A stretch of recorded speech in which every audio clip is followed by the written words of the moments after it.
Hello, good evening sa inyo mga guys. Yan na. Ah, dito pa tayo ngayon sa tutulugan natin, no?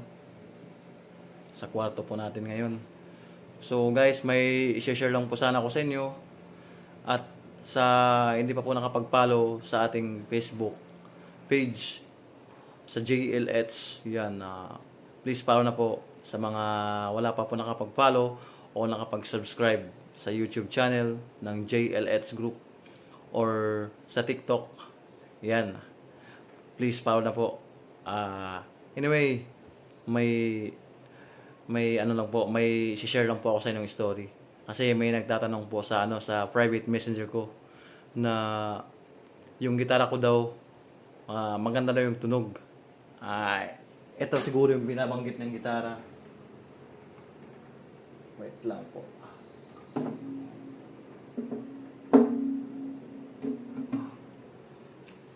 Eto mga guys, itong gitara na to, siguro nasa mahigit na 20 taon na to. Kasi tatlo na yung may-ari. Ang una, si Marvin. Siya po yung original ng may-ari nito. Tapos, binigay po ni Mr. Yung master ko po sa gitarista. Yan, si Mr. Aljib. Yan, shoutout sa iyo, Mr. Aljib.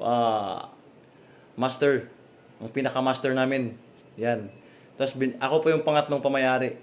Yan. So matagal po tong na tambay, ilang taon po kasi yung neck niya po, pati yung bridge, wala na po.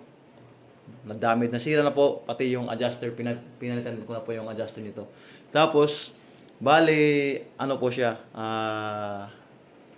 bali, ginawa ko po, yung tanong lang kasi po sa akin kung bakit daw yung gitara ko, hindi ko na daw pinintura.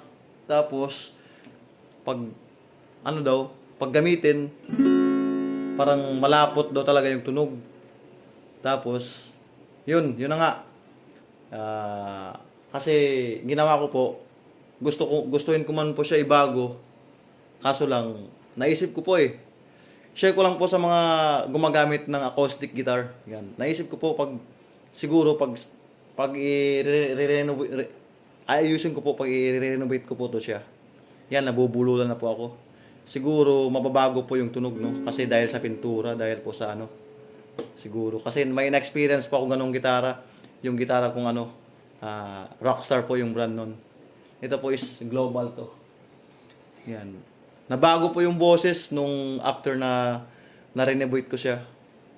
Nabago po yung boses. So, ito na pong gitara, naayos ko po to after 2 weeks ngayon kasi binilan ko siya ng string.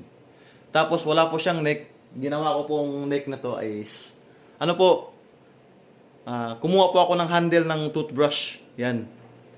Yung handle ng toothbrush, tapos hiniwa-hiwa ko lang po. At saka ginawa ko pong ganito. Ito po siya. Yan. Hindi ko po yan binili. Yan. Ginawa ko lang po yan, pati ito. Itong bridge niya. Yan. Gawa-gawa ko na po yan. Tapos, nung after nagawa ko na po siya, binaba ko po. Bale, parang electric guitar na po to siya. Kasi mababa po yung yung string sa sa fret. Yan, mababa po. Sa mga beginners pa po na gustong maggitara, una sa lahat, importante po sa gitara is mababa kasi relax po talaga. Relax po yung tunog ng gitara. Tapos, pangalawa po is dapat pipiliin yung string yung malambot, yung manipis. Yan po na importante sa mga gitarista, no, para hindi masakit sa kamay, no. And also sa mga beginners na din po. Yan.